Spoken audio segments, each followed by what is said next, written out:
Mama, take this badge off for me.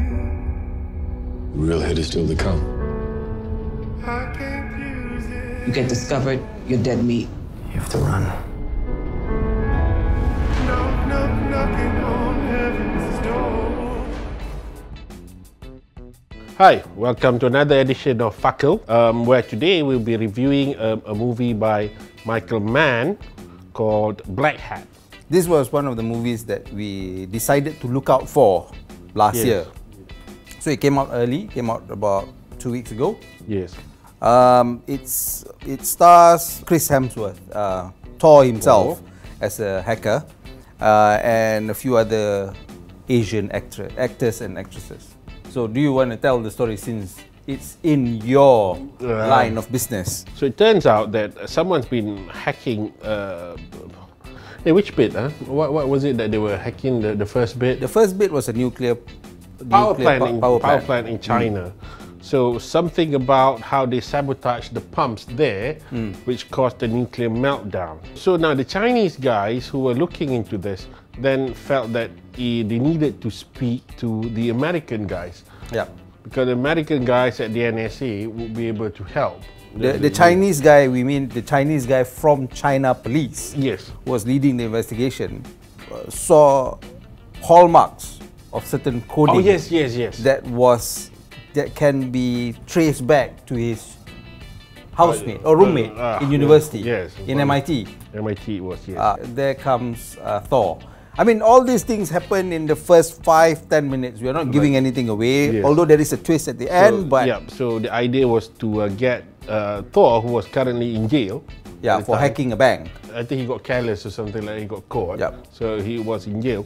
Put him on what was called a furlough. So he was the computer brains. So they were the U.S. Marshals as the guns and the Chinese side. Yeah, there was the FBI as well. Yep. And then the Chinese intelligence guy and his sister was quite hot.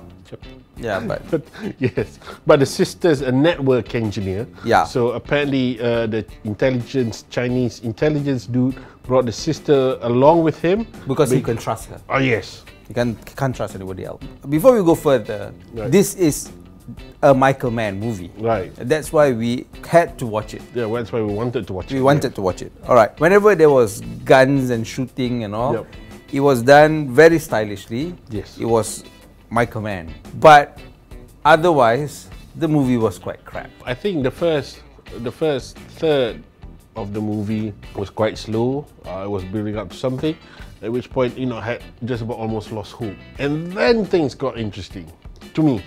The bits where they showed bits of code and bits of the command line interface and all that, because yes, that is my area, so I do find it interesting and fairly true to life. Except for Chris Hemsworth as a hacker. Well, of course, then there was Hugh Jackman in Swordfish as a hacker as well. Though Hugh Jackman had the benefit of getting a blowjob whilst trying to hack into something. Back to the story. Yes, quite. Conversely to yours, I actually was really drawn in the first half of the movie. Right. I was really drawn into it until they came to Malaysia. Oh yes. Well, which completely killed it for me. The Malaysian bit was, okay, it was rubbish. Yeah. Right, And then they went to Jakarta. Yeah, there was rubbisher. I didn't think the movie could go lower, but it did go lower. I guess it didn't leave you really satisfied, right?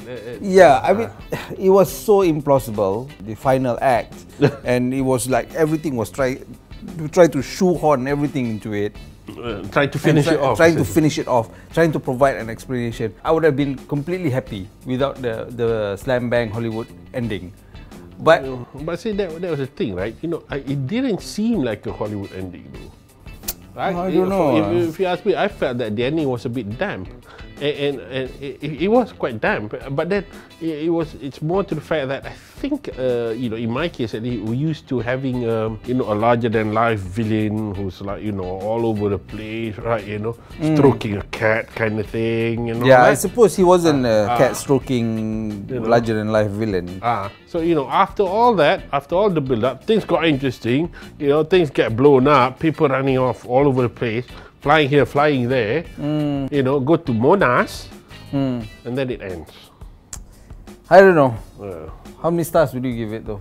if you watched it at the movies, for that I think 3. But if you were to watch it at home, 2.5. 2.5 for home viewing. Yeah, if you really have nothing else to watch and you're really a big fan of Michael Mann, then watch it. Otherwise, watch something else. I will give it a 1.5. I mean, You really didn't like it, I didn't like it because the disappointment. It was so disappointing. I can hear the sigh in the cinema when the reveal was there, and it was like, what the? I mean, I spent a good part of an hour and 15 minutes only for this shit to be revealed to me. Yeah. So yeah, 1.5 stars for me. Right, 2.5.